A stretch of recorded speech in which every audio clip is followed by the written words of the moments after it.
The owner of this beautiful 1996 Mach Z 800 has never heard it run. And according to the registration, it hasn't been registered in almost 15 years. The story goes, Ethan hit me up last year. I've got this snowmobile. It's been sitting for a while. I want to get it going. Can you do the carbs? I said, sure. While I did the carburetors, he went through the whole fuel system, completely cleaned out the gas tank, replaced all the fuel lines, cleaned out the fuel pump, and did a really nice job on everything. I got the carbs done. We went over there. He had the carbs, everything all put on, just wanted me there to help start it, set everything as far as the air fuel screws, the idle. Just he lives right on the way to our dump. I believe we stopped by on a Saturday. However, at this point, I think he had a shoulder issue and I had a hernia. We were two cripples trying to start a triple. I think we were getting a sporadic or weak spark. I think a couple times we saw a good spark, but it just never fired. And I guess I attributed it to just being unable to physically pull it hard enough. Either way, we decided, hey, we're going to call it for the day. We'll get back to it. Fast forward almost a year later, I get a phone call from my son. We just got some snow recently, and he goes, Dad, could we rent a snowmobile? And I said, no way are we going to ever rent a snowmobile. But then it dawned on me that I know Ethan had wanted to get this running. We had worked on it. It just snowed recently for the first time all winter here in Wisconsin. Go figure. Hey, Ethan, about that snowmobile. How about we get it running? Then me and my son can ride it a little bit and we'll go from there. And he's like, sounds good. Now, he just had hip surgery, so he's out. Like, he's not pull starting this thing. He's not riding it anytime super soon, although he is off his crutches and getting around good. And after riding it, we're not riding it. It's just way too mint, and it is just insanely fast. This thing is mind-blowing fast, and if you don't know how to ride snowmobiles, which I would love to say I do, but I don't. I've never been a snowmobiler. It's not my thing. I got it going. I drove it up and down the driveway a bit, let my 12-year-old ride it. Yeah, we're ready to give this back. Before we find out why this snowmobile wouldn't start, let's take a look around and check it out.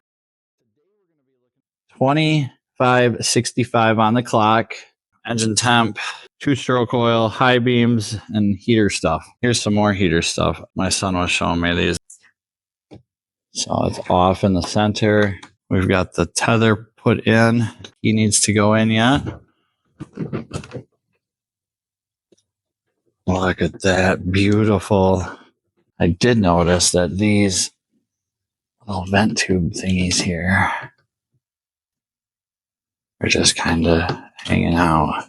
I wonder where these three little vent tubes go.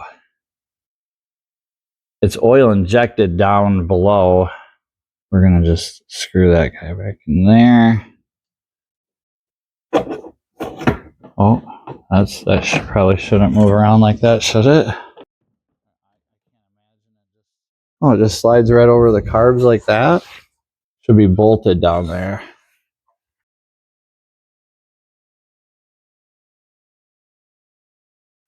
And then on this side, it probably bolts right there. So we'll fix that. It's not moved in a long time. And so hopefully the track will come around. We're going to go super, super slow.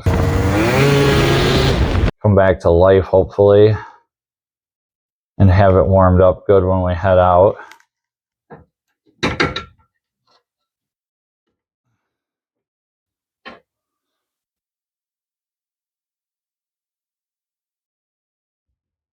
Belt looks good. Old, I'm sure, but not cracked and rotted. Look at those pipes. Imagine a set of hand-welded stinger tips. Woo. I know Ethan had gone through the air boxes last year and cleaned them out. However, I wanted to see with my eyes that after a year, no critters moved in. While I had the air boxes off, I decided to gently tug on a wire harness that went up into the handlebar area. When this one felt loose, it just kept coming, revealing a gob of wires a rodent decided to have a fight with. This would explain our hard start issue and sporadic spark last year, or at least at this point, a major contributor, so let's get the crash pad off and see what else lies ahead. We've got this nest of rats.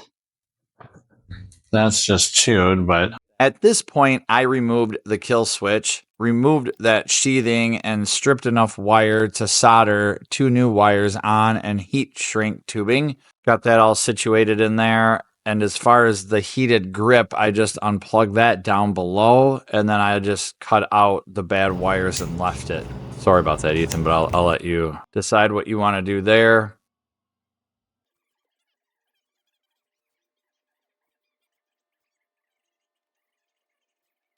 While I was repairing the wiring harness, I noticed a dipstick, so I pulled it. And despite being full of oil, I assume there's a magnet on the end of this thing, and it attracted some metal bits over the time, so I would recommend changing this transmission fluid. I would also recommend bleeding the caliper as well. It's a twin piston caliper. Putting some new fluid through there probably wouldn't be a bad idea. The coolant seems full, so we're going to get the air boxes back on and start this baby up. You try. Oh, it's got good spark. Okay, that's good. Okay, brake.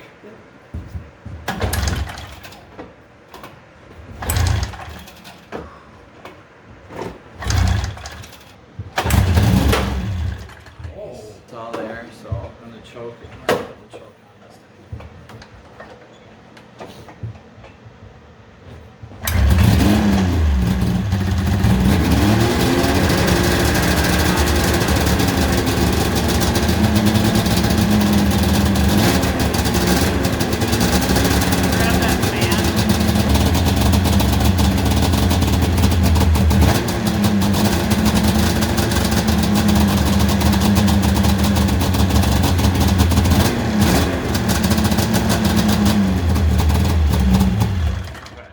Hearing that triple run and come off idle sure brought back memories from my childhood of riding on the back of my dad's 500 and 750 triples. Love you, Dad. That's a good sign. Look at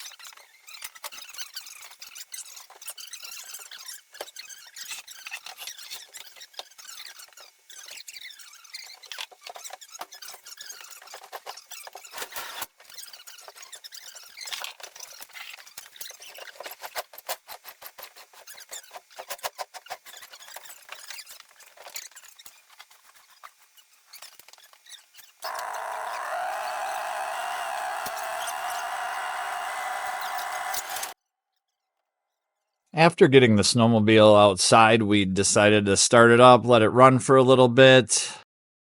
How's the track look when I go by? Very nice, very nice. I took it around gently for 15 minutes or so, just really slowly, but never really exceeding 5 miles an hour, 10 miles an hour, watching the temp.